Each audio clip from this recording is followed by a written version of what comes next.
Download करें जनमत Haryana app. आदरणीय अध्यक्ष महोदय, कांग्रेस ने जो विश्वास प्रस्ताव लेकर आई, मैं उसके विरुद्ध बोलने के लिए खड़ा हुआ हूं। और अभी हुड्डा साहब ने कहा कि भी अब बीच में आप मत बोलिए। कुछ लोगों ने, एक मिनट भाई, 10-10 मिनट का टाइम है, सुन लो, क्योंकि आपके पास तो कुछ बोलने में है नहीं, हमारे पास तो है। तो बिल्कुल नहीं बोलने की जरूरत नहीं पड़ने की। आज उन्होंने कहा कि हमने कुछ लोगों को खालिस्तानी, कुछ को पाकिस्तानी, कुछ को आतंकवादी कहा। तो मैं ये जानना चाहूंगा कि किसी लीडर का नाम बताएं कि किसने यह बात कही। दूसरी बात, उन्होंने कहा कि भाई वहां पर जो किसान थे उनका स्वर्गवास हुआ। क्या आपको लगता नहीं कि इसके लिए आप भी जिम्मेदार हैं पूरी तरीके से? जब किसान वहां जाकर बैठ गए और कुछ टाइम के बाद एक किसान का स्वर्गवास होगा, 2 का होगा, 4 का होगा, 5 का। अगर आप देख रहे हैं कि जिनकी उम्र ज्यादा है, 60 साल के हैं, 70 साल के हैं, ऐसी घटना घटती जा रही, तो क्या आपका नैतिक कर्तव्य नहीं था कि आप जाएगा बैठते, उन किसान जिसका समर्थन कर रहे हैं उनसे कहते कि जो बुजुर्ग यहां बैठे, भाइयों, ताऊ जी, चाचा जी, हमारी आपसे प्रार्थना, आप बुरो जाएगा बैठो, लड़ाई हम लड़ेंगे। लेकिन वास्तविकता में क्योंकि आपका टारगेट कुछ और था, आपका टारगेट ये कानून नहीं थे, आपका टारगेट कुछ और था। दूसरी बात, एक मिनट, मेरी बात, नहीं, आपका टाइम मिलेगा अपनी बात। दूसरी बात, क्या लाठीचार्ज की आपने कही, आपने लाठीचार्ज की बात कही। कोनू जी बैठ जाइए। आपने लाठीचार्ज की बात कही। अध्यक्ष महोदय, मैं कहना चाहूंगा कि लाठीचार्ज का कोई प्रूफ लाओ तो सही, कोई मेडिकल तो लाओ। हम आपसे दे रहे मेडिकल और हम दिखाते हैं लाठीचार्ज नहीं। जिस प्रकार की घृणा के साथ लाठीचार्ज करी गई, आपने कुलदीप बिश्नोई के समर्थकों वाला लाठीचार्ज नहीं करी थी, आपने उसकी 100 गाड़ियां तोड़ दी थी, गाड़ियां। इसको कहते हैं घृणा, इसको कहते हैं नफरत। ऐसा नहीं है कि उसके साथ किसान नहीं थे। उस दिन किसान कहां चला गया था आपका? तो जो घृणा आपके मन में थी वो साफ वहां पे नजर रहती। आप कह रहे कि भाई कानून लेके आए, और ये कानून अंधेरे में लेके आए। 19 साल से इनके ऊपर कार्रवाई चल रही थी। और भाइयों बहनों, मैं एक माननीय अध्यक्ष महोदय, मैं एक बात कहना चाहूंगा कि हम कितना ही बढ़िया भाषण दे लें, लेकिन भाषण से किसान का पेट नहीं भरता। मैं जो कर्म करूंगा उससे पता चलेगा मैंने किसान का हितैषी हूं या मैं किसान के खिलाफ हूं।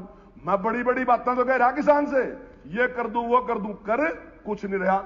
अब मैं थोड़े से आंकड़े आपके सामने रख रहा। भाइयों बहनों, आप माननीय अध्यक्ष महोदय, आपने 2013-14 में, मैं इसकी कोई तुलना नहीं करता, गेहूं आपने भी खरीदी, हमने भी खरीदी, ठीक है, हमने ज्यादा खरीदी, चलो ज्यादा उत्पादन होगा, उसको मैं छोड़ रहा। जीरी को भी मैं छोड़ रहा, जीरी आपने भी खरीदी, हमने भी खरीदी। नहीं, मैं आंकड़ा दे सकूं आपसे 30% ज्यादा है, पर मैं उसका जिक्र नहीं करता ज्यादा है, क्योंकि कोई बात नहीं। अब मैं आपसे कह रहा, सरसों खरीदी 2013-14 में आपने 1 किलो भी सरसों नहीं खरीदी, और आपका रेट था 3000। 2021 में हमने 7.49 लाख मीट्रिक टन सरसों खरीदी और रेट था 4425। अब इससे पता चलेगा किसान का कौन है। बाजरा, आपने बाजरे पर बहुत ध्यान दिए। अध्यक्ष महोदय, मैं बताना चाहूंगा कि 2013-14 में इनका बाजरे का रेट 1250 था, लेकिन 1 किलो भी ने खरीदा नहीं है कहीं से भी। हमने 2020-21 में 7,36,314.5 लाख मीट्रिक टन बाजरा खरीदा और 2150 रुपया खरीदा। चना 2013-14 में इन्हें 1 किलो भी चना नहीं खरीदा, रेट इनका था 3000, खरीदा 1 किलो भी नहीं। हमने 2020-21 में 10,636.40 लाख मीट्रिक टन हमने खरीदा, रेट है हमारा 4875। सूरजमुखी 2013-14 में ना एमएसपी था और ना खरीद थी। हमने 2020-21 में 16,207 मैट्रिक टन हमने खरीदा और रेट था 5650। मक्का 2013-14 में ना एमएसपी था और न ही 1 किलो खरीदा। 2020-21 में हमने खरीदा 4016.55 मैट्रिक टन और रेट था 1850।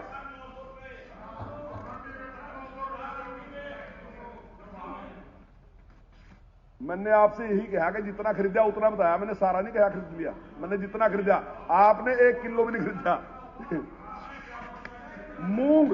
मूंग 2013-14 में ना एमएसपी था कांग्रेस के टाइम में और ना ही 1 किलो खरीदा गया कहीं भी। हमने 2020-21 में 1099.65 मैट्रिक टन हमने खरीदा, रेट हमारा 7196। तो ये सारी चीजें खरीदी। और दूसरा मैं एक और बात कहना चाहूंगा कि जो डिफरेंस है अभी आपको बताता हूं मैं। गेहूं 5 साल में जो आपने रेट बढ़ाया हुआ है 270 रुपए गेहूं का, हमने जो रेट बढ़ाया हुआ है 575 रुपए। धान का आपने जो रेट बढ़ाया हुआ है 290 रुपए, हमने जो रेट बढ़ाया हुआ है 558 रुपए। सरसों का आपने जो रेट बढ़ाया हुआ है 1220 रुपए और 5 साल में जो हमने रेट बढ़ाया हुआ है 1375 रुपए। बाजरा हमने जो रेट बढ़ाया ना, आपने जो रेट बढ़ाया 410 रुपए और हमने जो रेट बढ़ाया 900 रुपए। चना आपने जो रेट बढ़ाया 1270 रुपए और हमने जो रेट बढ़ाया वो 1875 रुपए। सूरजमुखी आपने तो रेट ही नहीं घोषित करा, हमने 5650 खरीदी। मक्का आपने रेट घोषित नहीं करा, हमने 1850 खरीदी। दूसरी बात, किसान के लिए पहली बार कोई ऐसी सरकार आई जिसने 18% का ब्याज था जो अटल बिहारी वाजपेयी ने उसको कम करके और 9% बनाया। अब यह सरकार ऐसी है जिसने कोऑपरेटिव का जो ब्याज था वो 0% पे कर दिया। वो ये सरकार है जिसने किसान समृद्धि योजना, हमने किसान समृद्धि योजना दी, हमने किसान के खाते में 6000 रुपए डाले। अब यहां बैठे बहुत से किसान कहेंगे अपने 6000 ठाले जा मंत्री 6000 चाहिए। आप बड़े आदमी हैं, आपको 6000 नहीं चाहिए, ये बात सही है। कई बार वहां से आवाज उठी कि स्वामीनाथन को किसने लागू किया, क्यों नहीं किया। आप स्वामीनाथन गोगी जी चले गए उठकर, वो कह रहे थे स्वामीनाथन लागू कर दो तो हम खुश है, हमें कुछ नहीं चाहिए, स्वामीनाथन लागू कर दो। तो स्वामीनाथन क्या कहे, वो कहे उत्पादन लागत घटा दो। हमने 6000 रुपए डाल दिए। अगर कोई 2.5 एकड़ का जिम्मेदार है, 3 एकड़ का जिम्मेदार है, उसके सारे खर्चे हमने पूरे कर दिए नहीं कर दिए। उसके बीज के पैसे हमने दे दिए, उसके खाद के पैसे हमने दे दिए। मुआवजा देने की अगर बात आवा तो हमने 6000 करोड़ रुपए से भी ज्यादा मुआवजा इस 6 साल में दिया। तो ये सारी चीजें सिद्ध करती हैं कि हमने जो किसान के लिए काम किया वो बेमिसाल है। लेकिन आपको उससे सेटिस्फाई नहीं है, इसलिए आप सारी गड़बड़ करना चाहते हैं, अव्यवस्था फैलाना चाहते हैं। फैलाने वाले तो कुछ हो रहे हैं अव्यवस्था, लेकिन आप भी उनका सहयोग करने रहे। मैं एक बात पूछता हूं, आप मुझे कोई एक उदाहरण बताओ ऐसा कि आज तक आंदोलनकारियों ने कहीं बैरिकेड तोड़ेगा। आप क्या चाह रहे थे, बैरिकेड तोड़ेगा? ट्रैक्टर से बैरिकेड तोड़े कि एक उदाहरण मुझे आज तक हिंदुस्तान के इतिहास में दे दो, कहीं बैरिकेड नहीं टूटे। लेकिन इस आंदोलन में बैरिकेड टूटे। मुझे कोई ऐसा बैठो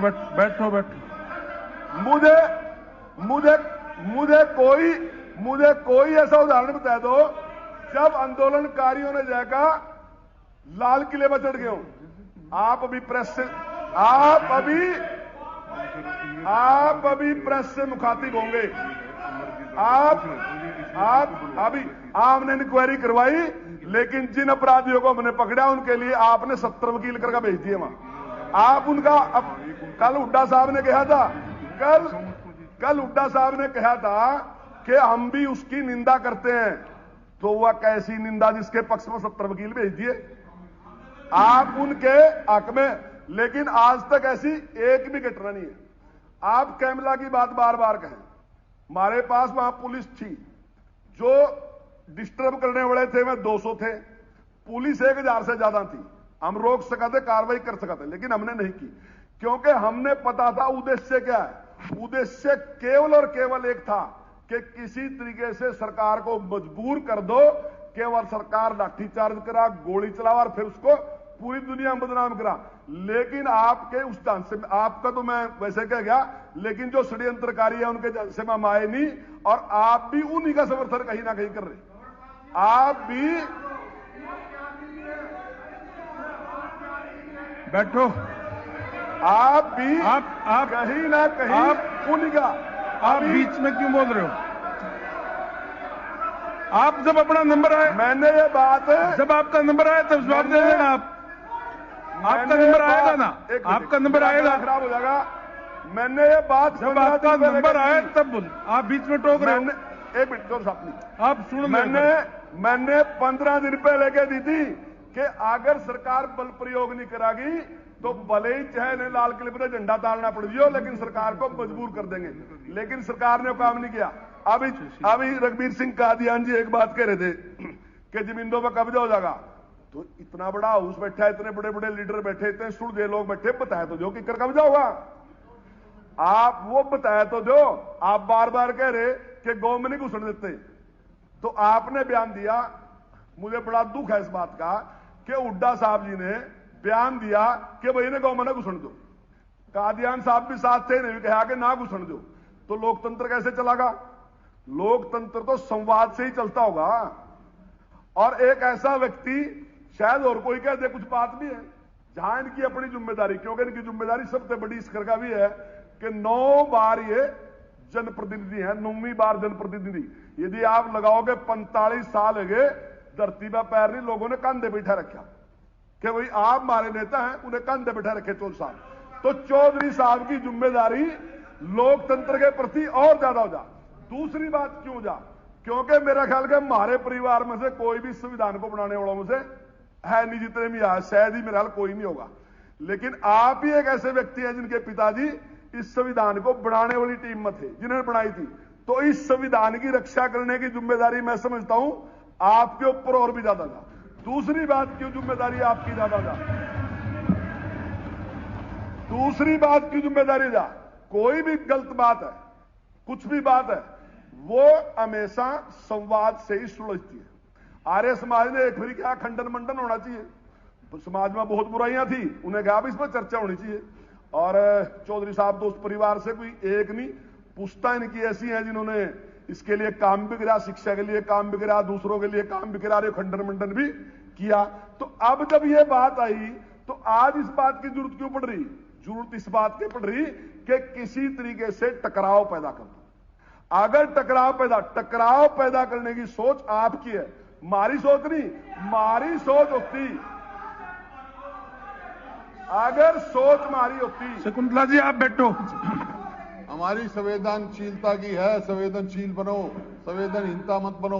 जो वहां बैठे हैं, अपनी बहन बेटियां बैठी हैं, उनसे बात करो, निपटाओ इसको। ये हमारा टकराव नहीं है। हमारी सोच टकराव की होती ना, तो इतने बड़े इसमें कहीं ना कहीं लाठीचार्ज होती। जब हमारे पास 1000 से ज्यादा पुलिस वाले खड़े, 200 आदमी वहां आए, लेकिन हमने किया नहीं। इसलिए नहीं हमने किया क्योंकि हम जानते थे हम टकराव नहीं करना चाहते थे। और इन तीनों बिलों में, शकुंतला जी बैठो। बात समाप्त करता हूं। मैं अपनी बात समाप्त जी, मैं केवल एक बात चाहता हूं कि आप इस पे डिस्कशन कर रहे, और बहुत सी बातें आप कहेंगे, पर मेरा निवेदन एक है कि ये 3 बिल जो है ना, इन 3 बिलों पर आप ये बताओ कि कमी क्या है। वह कमी, क्योंकि आप जो कुछ यहां बोलोगे उसको सारा हरियाणा सुनेगा, सारा देश सुनेगा, और तब पता चलेगा कमी क्या है। लेकिन आप अभी तक कमी नहीं बता सके। अभी भी कादियान साहब तरह रहेगा जमीन पर कब्जा कर लोगे। तो इसलिए मैं अपनी बात पूरी करता हूं और इसके खिलाफ अपना। राजनीति के आगे, राजनीति के पीछे, हर हलचल को जानने के लिए हमारे YouTube चैनल जनमत हरियाणा को लाइक करें, सब्सक्राइब करें और अपडेट रहने के लिए बेल आइकन दबाना ना भूलें। देखते रहें जनमत हरियाणा, सच के अलावा कुछ भी नहीं।